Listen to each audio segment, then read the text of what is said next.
ആര്യയുടെയും സിബിൻ്റെയും വിവാഹ ആഘോഷങ്ങളെല്ലാം കഴിഞ്ഞു. തിരുവനന്തപുരത്ത് നിന്ന് എല്ലാവരും അവരുടെ വീടുകളിലേക്ക് എത്തിക്കഴിഞ്ഞു. അതിൻ്റെ വാർത്തയും അവർ പങ്കുവച്ചിട്ടുണ്ടായിരുന്നു. മെഹന്തിയും സംഗീതും റിസപ്ഷനും ബ്രൈഡലും ഒക്കെയായി കഴിഞ്ഞ് അവർ ആഘോഷത്തോടെയാണ് തിരുവനന്തപുരത്ത് നിന്ന് മടങ്ങിയത്. ഇപ്പോൾ സിബിനും ആര്യയും തിരുവനന്തപുരത്ത് നിന്ന് തിരിച്ചു. എന്നാൽ അവർ പോകുന്നത് അവരുടെ ഹണിമൂൺ തുടങ്ങി എന്നറിയിക്കാനാണ്. ഓസ്ട്രേലിയയിലേക്കാണ് അവരുടെ ആദ്യ ഡെസ്റ്റിനേഷൻ.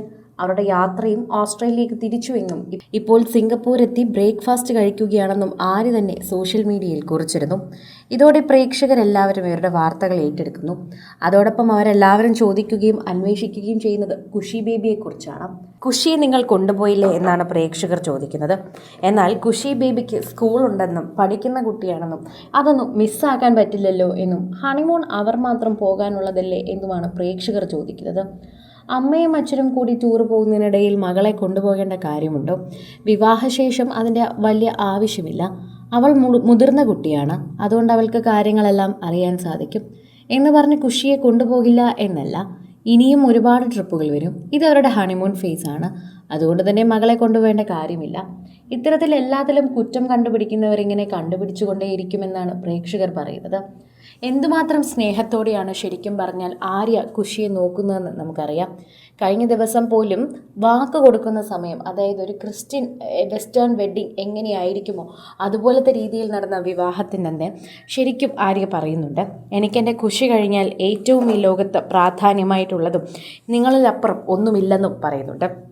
എല്ലാത്തിലും ഖുഷിക്കൊരു അവസാനമുണ്ട്. ശരിക്കും പറഞ്ഞാൽ പ്രേക്ഷകരെല്ലാം ഇതിനെക്കുറിച്ച് സംസാരിക്കുന്നുമുണ്ട്. നിരവധി പേരാണ് ഇതിൻ്റെ വാർത്തയെല്ലാം തന്നെ കേൾക്കുന്നതെന്നും പറയുന്നു. പ്രേക്ഷകരെല്ലാവരും ഈ വാർത്തയെക്കുറിച്ച് സംസാരിക്കുന്നുമുണ്ട്.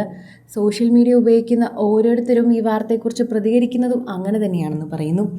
ഖുഷി ബേബിയെയും കൂടി കൂട്ടാമായിരുന്നു എന്ന് പറയുന്നവരെല്ലാം തന്നെ ഖുഷിയോട് സ്നേഹമുള്ളവരാണ്. ശരിക്കും പറഞ്ഞാൽ കുത്തിത്തിരിപ്പോ അങ്ങനെയൊന്നുമല്ല, പക്ഷേ ഒരു ചെറിയ സ്നേഹപ്രകടനം. അവളെയും കൂടി കൂട്ടാമായിരുന്നില്ലേ എന്ന് ചോദിക്കുന്നു. എന്നാൽ പഠിക്കുന്ന കുട്ടിയാണ്, സ്കൂളിൽ പോകണം, അതുള്ളത് കൊണ്ട് തന്നെയാണ് അവളെ കൂട്ടാത്തത്. ഉടനെ അവളെയും കൊണ്ടൊരു ട്രിപ്പ് പോകും, നിങ്ങളാരും വിഷമിക്കേണ്ട എന്ന് ആര്യ തന്നെ പറയും. ആര്യയ്ക്ക് ഖുഷിയില്ലാതെ ജീവിക്കാൻ പറ്റില്ല, അത് സിബിൻ തന്നെ പറഞ്ഞിട്ടുണ്ട്. ഖുഷിക്ക് ആര്യയും വേണം. ഖുഷിക്ക് ഈ ലോകത്ത് ഏറ്റവും ഇഷ്ടം തൻ്റെ അമ്മയെ തന്നെയാണ്. അത് സിബിൻ ഒരു അഭിമുഖത്തിൽ പറഞ്ഞു. ഖുഷിയുടെ മുഖം കാണുമ്പോഴും നമുക്കത് മനസ്സിലാകുന്നുണ്ട്.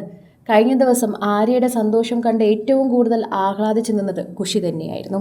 ഖുഷിയായിരുന്നു വേദിയിൽ നിന്ന് മാറാതെ അമ്മയോടൊപ്പം ഡാഡിയോടൊപ്പം നിന്നത്. ഡാഡി എന്ന് തന്നെയാണ് സിബിനെ വിളിക്കുന്നത്. അമ്മയ്ക്കും ഡാഡിക്കും ഉമ്മകൾ നൽകി ഇപ്പോൾ അവരെ ഹണിമൂണിന് പറഞ്ഞയച്ചതും ശരിക്കും പറഞ്ഞാൽ ഖുഷിയാണ്. അത്രയേറെ മെച്യൂരിറ്റി ഉള്ളൊരു കുട്ടി തന്നെയാണ് ഖുഷി. ശരിക്കും പറഞ്ഞാൽ ആര്യയുടെ വാർത്തകൾ വൈറലാകുമ്പോൾ പ്രേക്ഷകരെല്ലാവരും ഏറ്റെടുക്കുന്നതും ഇതേ വാർത്ത തന്നെയാണ്. സോഷ്യൽ മീഡിയ ഉപയോഗിക്കുന്ന എല്ലാവരും ഈ വാർത്തയെക്കുറിച്ച് പ്രതികരിക്കുകയും ചെയ്തിട്ടുണ്ടായിരുന്നു. കൂടുതൽ സിനിമ, സീരിയൽ, ചാനൽ വാർത്തകൾക്കും നിങ്ങളുടെ പ്രിയപ്പെട്ട താരങ്ങളുടെ എക്സ്ക്ലൂസീവ് അഭിമുഖങ്ങൾക്കുമായി സബ്സ്ക്രൈബ് ചെയ്യാൻ മറക്കല്ലേ.